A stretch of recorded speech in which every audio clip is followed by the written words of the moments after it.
A couple hours ago, I just got back from the Women's Asian Cup final between Australia, my country, and Japan. Japan with a pretty scrappy 1-0 win. That's what Australia have been doing the entire tournament, scrapping their way through game after game. Somehow got to the final. I've no idea how that happened. Japan gave us a taste of our own medicine today. Japan, way too good. They deserve to win that tournament. They scored nearly 30 goals across the whole tournament, conceded only once. That was in the semis against South Korea. We had chances today. We could have done better. We could have won that game, 100%. Japan too good. Socceroos can't beat Japan. The Matildas also can't beat Japan. Maybe next time. The reason why I am saying all of this is before the match, I went to go get food. And the vendor gave me ticket D49. Then I checked my phone to see what the time was. I promise this isn't made up. The time was 5:49 p.m. The last time Arsenal beat Manchester City, Miles Lewis-Skelly scored his first ever goal for Arsenal. What shirt number does Miles Lewis-Skelly wear for Arsenal? 49. On top of that, a couple of minutes later, on a nearby speaker, Waka Waka by Shakira began playing. Kai Havertz has a chant to the tune of that song. What current Arsenal player has previously scored a goal in a final against Manchester City? Kai Havertz. I'm not saying Lewis Skelly is 100% going to score tomorrow. I'm not saying Kai Havertz is 100% going to score tomorrow. But there have been so many insane coincidences like that this season that just makes it all feel perfect. Scripted. Too perfect. It feels scripted this season in the most perfect way possible. And if it is genuinely perfect, then we will be rewarded with that trophy tomorrow. 2018, we played this exact fixture. We lost 3-0. There were players walking on the pitch. There's no better time to avenge that than now. Tomorrow, Wembley, Manchester City. The chance to win our first trophy in 6 years. The chance to win our first Carabao Cup final in over 30 years.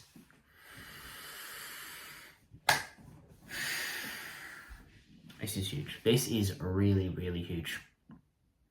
It's not just a cup final. It's not just against Man City. I could do a whole rant. A whole video could be just dissecting why I hate Man City as much as I do. Okay, but it's more than that. It's more than beating those guys. It's more than a cup final at Wembley.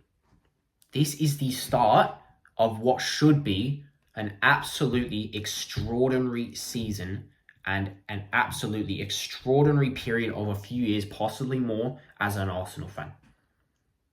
I was hoping we wouldn't have to wait this long for it to really kick off. But we're here now. And tomorrow, it can kick off. It can really kick off.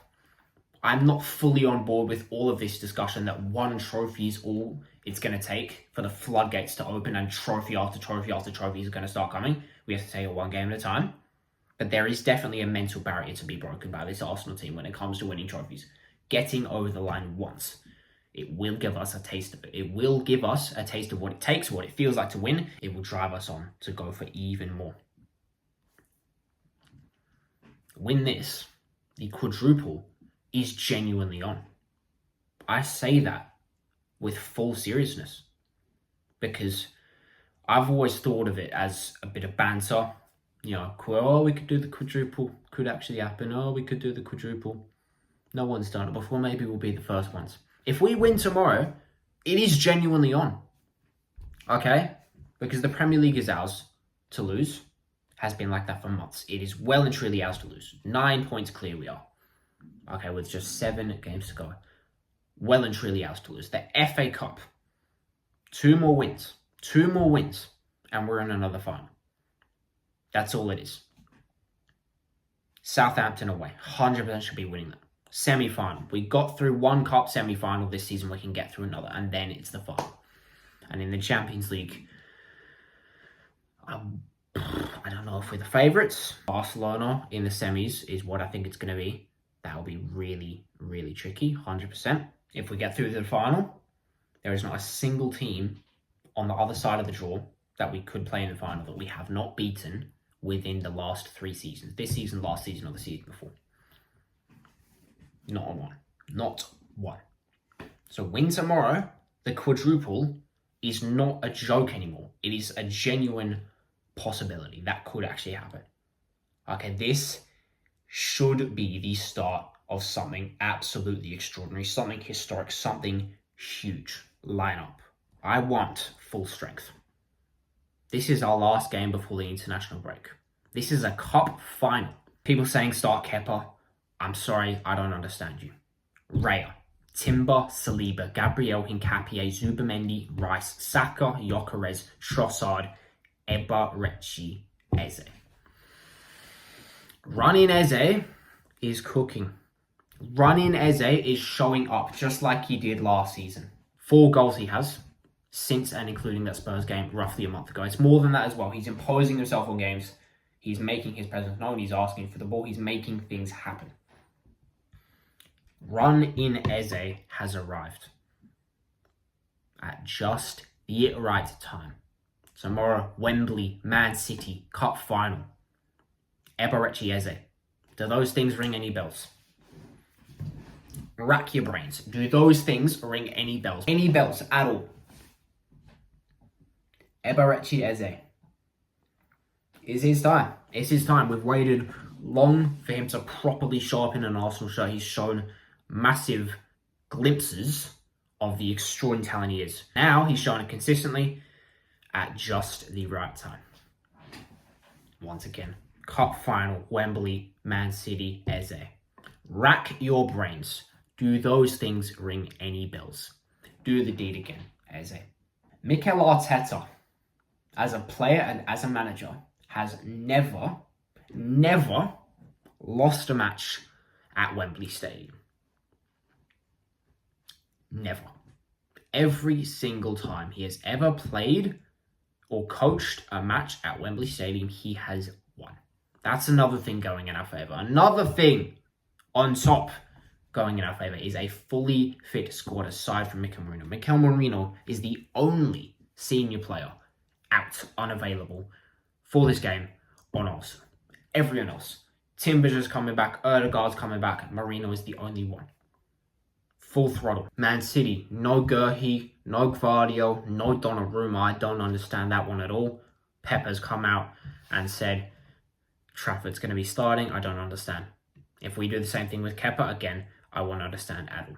Given the size of this game, given what it could mean beyond this game for our season, right? Things are going in our favour. Things are going in our favour. That's a reoccurring theme since the start of the year, since the start of 2026. Things are going in our favour. Things are falling into place for these Arsenal teams who win trophies this season, have an amazing season. Now, Man City. Again, I could do this whole video as just slandering Man City, explaining why I hate them so much, but they need no introduction. Man City, it's 115 SC, it's the Cheaters. No introduction needed for Manchester City. This one, however, it feels even bigger. Okay? I was so ready to go for the match in September last year, didn't go our way. This one feels even bigger because it's a final. It's 90 minutes away from either side winning a trophy. It's 90 minutes away from us winning a trophy. It's 90 minutes away from them winning a trophy. Last time that happened was the final day of 2023-24. Don't need to go into detail on what happened then.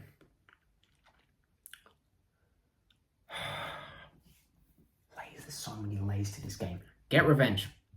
Please. Final day of the 2023-24 season. This is the first time since then that we've had a chance to be 90 minutes away from a trophy. And it's them as well that are 90 minutes away from that same trophy. Don't let it be them lifting that trophy. Cannot let them win another trophy of us. This Man City team, they are weak, they are vulnerable. They lost home and away to Real Madrid. They've just dropped points as well in the Premier League title race. I think 2 weeks in a row. And most recently against West Ham with former Arsenal player Dinos Mavropanos at the heart of it.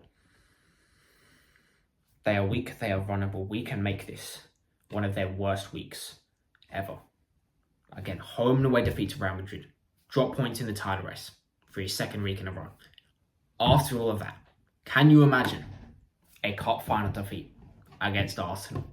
On the other hand, for us, we just come off the emotional high of the Everton win. We've just gotten through in the Champions League round of 16 against Leverkusen. At the end of that, cup final win. First trophy in 6 years. Wow. Man City. Antoine Semenyo is another massive reason why we cannot lose this game. Because in my eyes, he's been impatient. He wanted out of Bournemouth as soon as possible. He could have waited 6 more months. He could have been patient. Waited out at Bournemouth for 6 more months and then made his big move. And I am pretty sure that his first choice would have been Arsenal. And we would have been in for him had he waited till the summer. 100%. But he was impatient. He couldn't resist. He couldn't wait any longer. Impatient. He just had to leave. He just had to get out of Bournemouth because that place is so horrible.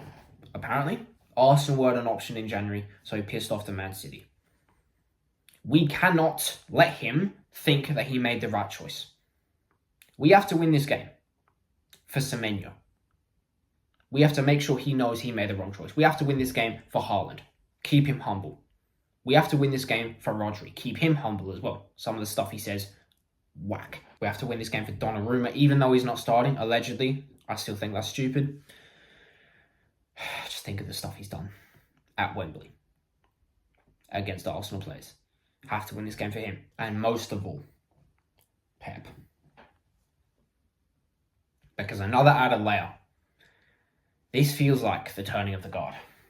Last season, we finished above City for the first time in the Premier League in years. But it still didn't feel like the changing of the guard. This feels like it. Winning a trophy over them. Finally winning a trophy over Man City. Directly over Man City. Has that even ever happened before? Have we ever actually directly beat Man City to a trophy before? Has that ever actually happened? There's obviously not been much opportunity to do that because Man City obviously were not big. They were not competitive before they were bought by their current Saudi owners. And that happened at a time when we'd only just moved into the Emirates a couple of years ago. Financially, we were struggling like all hell. And then since then, it's just been down.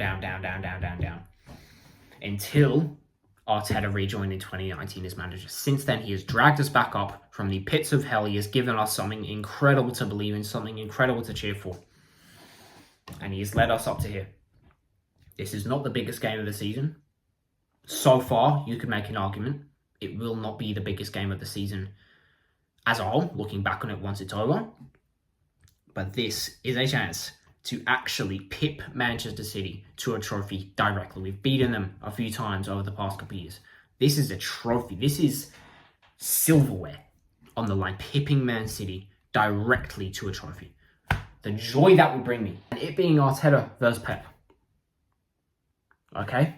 The master, the student.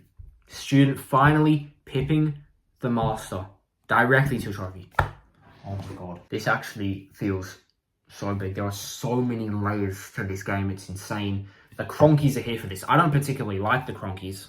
Okay? I'm not a fan of some of the stuff they've done in the past. The Super League BS. Never getting over that. Some of the decisions that they've made. Obviously since then. Not a fan of those either. But when are they ever here? When are the Cronkies ever here? Josh Kroenke is pulling up for this one. I don't think Stan is. Apparently it depends on his schedule or something. Maybe he's got some stuff, some more important business to attend to. But Josh Kroenke is pulling up.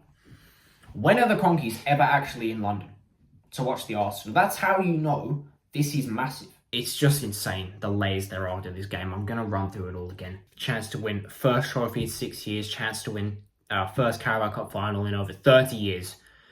Chance to really kickstart something huge and really, really special. Chance to get revenge on Man City for so many things. Okay, impossible to list them all. By pipping them finally directly to a trophy. It feels it feels honestly like just about too much. And I would give it so much to win this game. Cannot lose to Man City. We just can't. We can't lose this to City. We cannot lose this to Man City. Not this chance. Not this chance. We cannot. Okay? I am manifesting 3-0 to the Arsenal. Is that going to happen? Almost certainly not. But I'm manifesting 1-2-3. It would be the reverse scoreline of the 2018 final, and I'm manifesting 1-2-3. Eze, Havertz, Lewis Skelly. Eze because he's been there, done that before in cup finals against Manchester City. Lewis Skelly and Havertz because they've done the deed also against Man City in the past, but mainly because of those signs I got at the game earlier today. 49s everywhere. 49s everywhere. Havertz, Waka Waka playing just a couple of minutes later over the speakers. Havertz previously scored in a final against Man City. May have been for Chelsea, but he's Arsenal through and through now. Couple minutes just after those 49s. Waka Waka playing on the speakers. You can write it. It is possible to write that. Chances of that happening, slim. I'm overthinking it. Omens probably don't exist. Massive coincidences. They probably are. It doesn't mean that I cannot use them to manifest a 3-0 Arsenal win. Any win will be fine. Okay? Win this final. Win your first trophy in 6 years. Let this be the start of something extraordinary this season and beyond. Pip Man City directly to a title. Keep Arteta's perfect record at Wembley, and there are so many other layers to it as well. Just win this final Arsenal. I would do so much for it.